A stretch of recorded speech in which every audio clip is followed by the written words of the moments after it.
Yeah మనతో పాటు వెంకటేశ్వరరాజు గారు విహెచ్పి నుంచి వారు కూడా స్టూడియోస్లో అందుబాటులోకి వచ్చారు. వెంకటేశ్వరరాజు గారు నమస్తే అండి.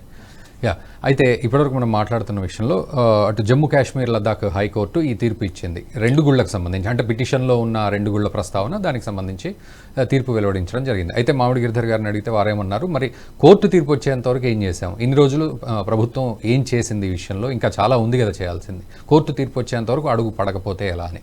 సో వాస్తవానికి వారన్న పాయింట్ను కూడా పరిగణలోకి తీసుకుంటూ ఈ కోర్టు తీర్పు ఎలాంటిది అని మనం భావించాల్సిన పరిస్థితి.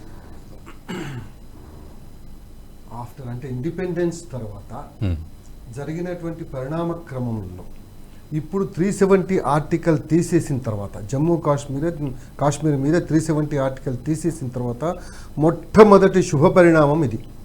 నిజంగా చెప్పాలంటే ఇవాళ మన త్రివర్ణ పతాకాన్ని ఎగరేసడానికి వెళ్ళడానికే చాలా మంది భయపడ్డారు. చివరికి ఏదో మన వాళ్ళే వెళ్ళారు, ఏదో త్రివర్ణ పతాకాన్ని ఎగరేశారు. అంటే అక్కడ ఉన్నటువంటి ఏదైతే వందలాది మనం చెప్పుకున్నట్టుగా 56 ఇక్కడ 48 అక్కడ, తర్వాత ఇంకా తెలియనివి ఇంకా చాలా ఉన్నాయి. ఆ ఘాట్స్లలో ఆ తర్వాత వాటిల్లో ఉండేటువంటి చిన్న చిన్న ఆలయాలు కూడా చాలా ఉండేవట.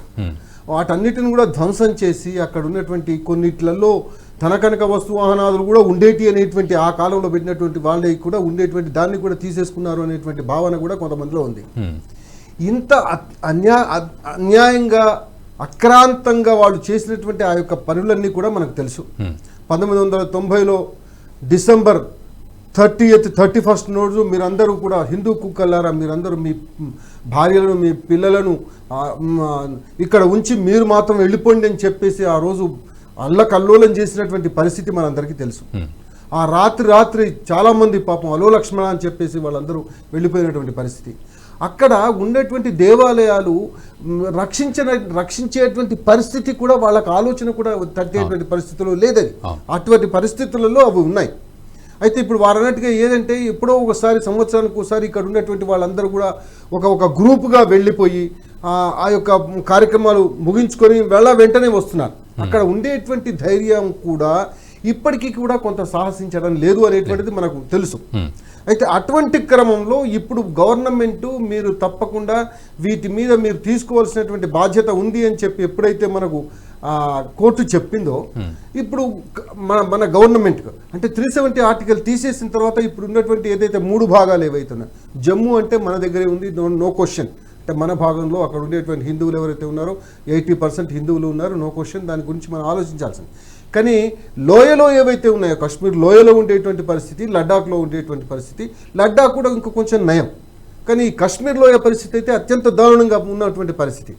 అయితే ఒకసారి అంటే అత్యంత దారుణం అంటే ఎంత దారుణంగా అంటే ఒకసారి నేను అక్కడికి వెళితే ఆ ఫైరింగ్ అవుతుంది అని చెప్పేసి ఇమ్మీడియట్గా మమ్మల్ని తీసుకెళ్లి పక్కకు ఆపేసి మాకు ప్రొటెక్షన్ ఇచ్చినటువంటి పరిస్థితి.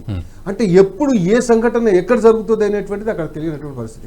ఇప్పుడు ఇంకొక ముఖ్యమైనటువంటి విషయం ఇప్పుడు చెప్పాల్సిన పరిస్థితి ఏంటంటే, మొన్న అంటే ఒక 15 రోజుల గురించి పరిణామక్రమాలు చూస్తే మళ్ళీ టెర్రరిస్టులు అటాక్స్ చేస్తున్నారు, వాళ్ళు చనిపోతున్నారు. మన వాళ్ళు ఏది బార్డర్ సెక్యూరిటీ ఫోర్సెస్ మన వాళ్ళు కూడా చనిపోతున్నటువంటి పరిస్థితి.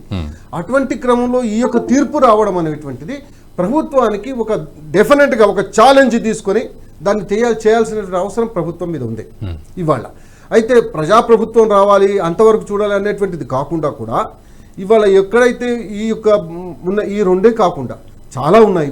వాళ్ళ 30-40 మంది ఇప్పుడు అనంతనాగ్ డిస్ట్రిక్ట్ ఉంది, దోడా డిస్ట్రిక్ట్ ఉంది, పహల్గా ఉంది, తర్వాత వీటన్నిటి ఏదైతే ఉందో గుల్మార్గ్, సోనామార్గ్, ఇక్కడ ఉన్నటువంటి చాలా పురాతనమైనటువంటి టెంపుల్స్ ఏవైతే ఉన్నాయో వాటన్నిటినీ పునర్నిర్మాణం చేయాల్సినటువంటి అవసరం ఉంది. దానికి కొంత గవర్నమెంట్ కూడా కొంత బడ్జెట్ దాన్ని కేటాయించాల్సినటువంటి అవసరం ఉంది. తర్వాత వాటి మీద ఇప్పుడు ఒక కోర్టు ఇచ్చింది అనేటువంటిదే కాకుండా వాళ్ళ మనస్సులో కూడా ఉండాలి ఒక విషయం. కోర్టు తీర్పిచ్చినంత మాత్రాన ఏదో మాకు అక్కడ మళ్ళీ ఇంకా అవాంతరాలు ఏర్పడ్డాయి అనేటువంటి భావన కూడా ఉంటే మనం వాళ్ళని చేయలేం మనం అంటే విషయం. కాబట్టి మనసా వాచా కర్మణ చేయాల్సినటువంటి అవసరం ఉంది అని అనుకుని వాళ్ళు కనుక దాంట్లో డెవలప్మెంట్ యాక్టివిటీస్ కనుక ఆ యొక్క పునర్నిర్మాణ కార్యక్రమాలు కనుక చేస్తే భవ్యంగా తయారవుతుంది. కొంత ఏంటంటే దానివల్ల మనకు ఈ హిందూస్ అంటే కాశ్మీరీ పండిట్స్కి ఏదైతే కొంత వాళ్ళకు బ్యాక్గ్రౌండ్ సపోర్ట్ కూడా మాకు కూడా ఎస్ మా దేవాలయాలు పునరుద్ధరింపబడుతున్నాయి, మేము కూడా అక్కడ వెళ్ళి మాకు ఒక స్థానం కల్పించబోతున్నారు అనేటువంటి భావన కూడా వచ్చేటువంటి అవకాశం ఉంది అక్కడ. కాబట్టి వీటిని మనం ఆలోచించాలి.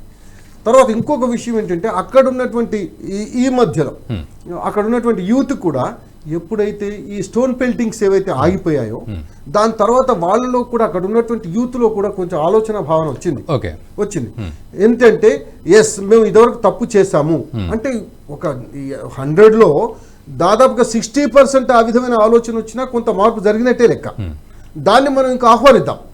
అయితే అటువంటి వాళ్ళు కూడా ఇప్పుడు ఏం చేస్తున్నారంటే అక్కడ ఉండేటువంటి పునర్నిర్మాణ కార్యక్రమాలన్నిటిని మనం కనుక చూసుకుంటే ఇప్పుడు వాళ్ళకు కూడా ఎస్ ఒక భాగం డెవలప్మెంట్ అవుతుంది, ఇంకొక భాగం ఈ సోషల్ డెవలప్మెంట్ కూడా కావాల్సినటువంటి అవసరం ఉంది అనేటువంటి వాళ్ళకు భావన కలుగుతుంది. అటువంటి భావన వచ్చినప్పుడు డెఫినెట్గా కాశ్మీర్ లోయ మొత్తం కూడా మంచి డెవలప్మెంట్ దాని మీద పనిచేసేటువంటి. ఈ వీడియో మీకు నచ్చినట్టయితే లైక్ చేయండి, 10 మందికి షేర్ చేయండి, అలాగే కామెంట్ల రూపంలో మీ అభిప్రాయాలను మాతో పంచుకోండి. Nationalist hub group of channels ను సబ్స్క్రైబ్ చేసుకుని తెలుగునాట జాతీయవాద జర్నలిజాన్ని ప్రోత్సహించండి. ఈ వీడియో కింద ఉన్న బెల్ ఐకాన్ పై క్లిక్ చేయడం మర్చిపోవద్దు.